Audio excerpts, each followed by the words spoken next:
गेनरू आसाम की गारो जनजाति का मुखिया था। वह सबसे धनी था। जनजाति के लोग उसे बहुत मानते थे। उसकी सलाह से ही काम करते थे। गेनरू के एक ही लड़की थी जयमाला। जितनी सुंदर उतनी ही गुणी। नृत्य में तो उससे कोई मुकाबला ही नहीं कर सकता था। कई युवक उससे विवाह करना चाहते थे, पर जयमाला ने अपने प्रेमी से ही विवाह किया। दोनों नृत्य के मुकाबले में मिले थे और तभी विवाह करने का निश्चय किया। गारो जनजाति की रीतिनुसार लड़की ही माता पिता के परिवार का वारिस होती है और विवाह के बाद लड़की का पति लड़की के घर आकर उसके परिवार के साथ रहता है। जयमाला का पति भी जयमाला के घर में आकर रहने लगा। माता पिता अब बूढ़े होने लगे थे। एक दिन गेनरू ने जयमाला को बुलाकर अपनी सारी संपत्ति, घर, खेती, धन सब कुछ उसे सौंप दिया। जयमाला की मां ने बक्से में से एक सुंदर वस्त्र निकालकर जयमाला को दिए। अंत में कुछ मंत्र सा बोलकर एक रेशम और जरी के तारों से बुनी तथा नीले और हरे जवाहरात से जड़ी ओढ़नी निकाली। जयमाला उसे ओढ़ने के लिए आगे बढ़ी। रुको, इसे हाथ मत लगाना। यह जादू की ओढ़नी है जो देवी ने मेरी नानी की नानी को दी थी। तब से यह हमारे परिवार में है। इसे संभाल कर रखना और कभी भी मंत्र का उच्चारण किए बिना इसे हाथ मत लगाना, नहीं तो अनर्थ हो जाएगा। यह कहकर जयमाला की मां ने उसे मंत्र सिखा दिया। मंत्र सीखकर जयमाला ने ओढ़नी ओढ़ी। जयमाला पहले से भी सुंदर लगने लगी। कुछ दिन बाद जयमाला के माता पिता का निधन हो गया।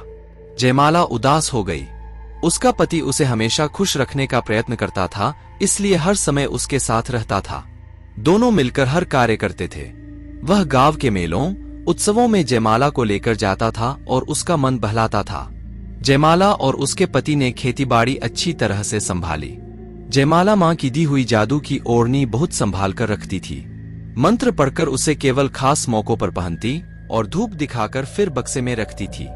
उस वर्ष सावन और भादों में मूसलाधार वर्षा हुई। कई दिन तक लगातार वर्षा होती रही। एक दिन अच्छी धूप निकली। जयमाला ने घर के कपड़े धूप में सुखाने के लिए डाले। उसमें उसने अपनी बहुमूल्य जादू की ओढ़नी भी धूप में डाली। क्यों न आज मछली ले आऊं। बहुत दिन हुए मछली खाए, सोचकर जयमाला टोकरी और जाल लेकर झींगा मछली पकड़ने नदी पर गई। जाने से पहले उसने पति को बताया, चाहे कितनी भी गीली हो जाए, ओढ़नी को हाथ मत लगाना। पर यह बताना भूल गई कि वह ओढ़नी जादू की है। न ही उसने पति को आवश्यक मंत्र सिखाया। उसने सोचा कड़ी धूप है, वह जल्दी से थोड़ी सी मछलियां लेकर लौट आएगी और ओढ़नी तथा अन्य कपड़े उठा लेगी। अभी जयमाला ने कुछ ही मछलियां पकड़ी थीं कि देखते देखते आकाश काले बादलों से ढक गया। बादल की गड़गड़ाहट और बिजली की कड़कड़ाहट में पानी बरसने लगा। जयमाला के पति ने देखा कपड़े गीले हो रहे हैं। उसने जयमाला को आवाजें दी, पर बादलों और बिजलियों के शोर में जयमाला को कैसे सुनाई देता। इधर जयमाला जल्दी जल्दी वापस आ रही थी, परंतु इससे पहले कि वह पहुंचती, जयमाला के पति ने सोचा कि इतनी सुंदर ओढ़नी जो जयमाला को बहुत प्यारी है, भीग रही है, खराब हो जाएगी। उसने उसे उठाने के लिए जैसे ही हाथ लगाया, ओढ़नी उसके बदन से चिपक गई। आहिस्ते आहिस्ते उसका शरीर बदलने लगा। अब उसका शरीर पक्षी के शरीर में बदलने लगा। उसके रंग बिरंगे पंख निकलने लगे थे। जयमाला वहां पहुंची।